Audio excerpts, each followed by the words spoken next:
Hey, welcome back to the channel. If you've ever found yourself asking, why is my husband yelling at me? You're not alone. It's a tough spot to be in, and a lot of women are silently struggling with this exact question. So let's talk about it openly, honestly, and without judgment. We all know that relationships aren't always sunshine and roses. Sometimes there are arguments, stress, and tension. But when yelling becomes the norm, when it stops being about a disagreement and starts feeling like fear, that's when we need to pay attention.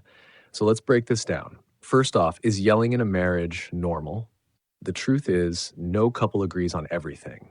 Disagreements happen, life gets stressful, people get frustrated, and yeah, sometimes voices are raised, but there's a huge difference between occasional frustration and a pattern of yelling that makes you feel small, scared, or emotionally exhausted. Let's say your husband had a bad day. He snaps, yells, then later apologizes and makes an effort to communicate better next time. That's a mistake, and we all make those. But now imagine yelling is frequent. It's loud, it's aggressive, and it comes with name calling or insults. That's not just a rough patch. That's a problem. That's emotional damage. And if it keeps happening, that's verbal abuse. Here's the thing. Yelling, when it becomes a pattern, can take a serious toll on your mental and emotional well-being. And over time, it can escalate. Many survivors of domestic violence say it all started with the yelling. So where do we draw the line? Let's talk about when yelling crosses into abuse. A normal argument is about two people expressing different perspectives, even if it's heated. Verbal abuse, on the other hand, is one person trying to dominate, intimidate, or tear the other down. Here's the difference. In a healthy argument, both people talk, both people listen. There might be raised voices, but there's usually an apology and some kind of resolution. In verbal abuse, one person yells, controls the conversation, blames, belittles, and there's no apology, no growth, just more of the same.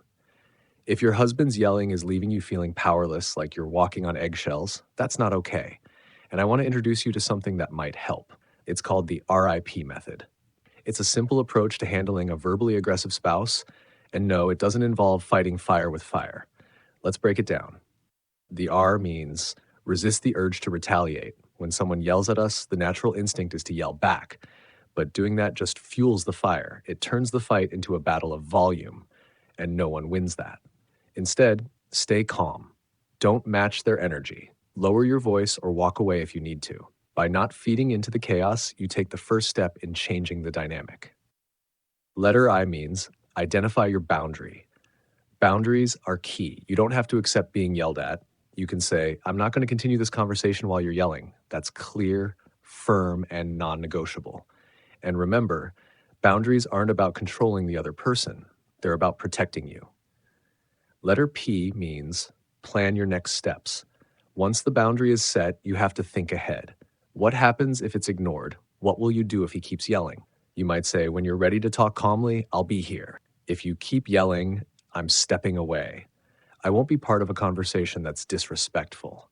And if he does ignore your boundaries, you need to think seriously about what comes next. Let's be real. Sometimes when you stand up for yourself, the yelling doesn't stop. In fact, it might get worse.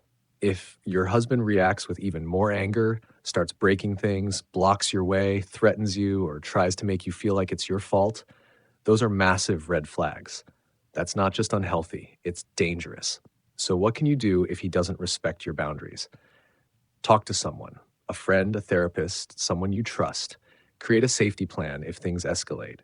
And please, if you ever feel physically unsafe, do not hesitate to reach out to authorities or support organizations. Your safety comes first. And I want to be super clear about something. You are not responsible for his anger. Let me say that again. You are not responsible for his anger. You didn't make him yell. You didn't provoke him. That's not on you. A healthy partner will hear you.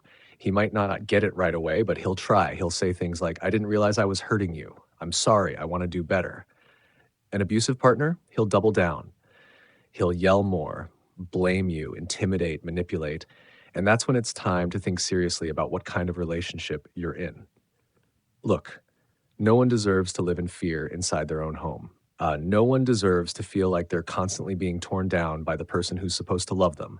You deserve peace, respect, love without fear.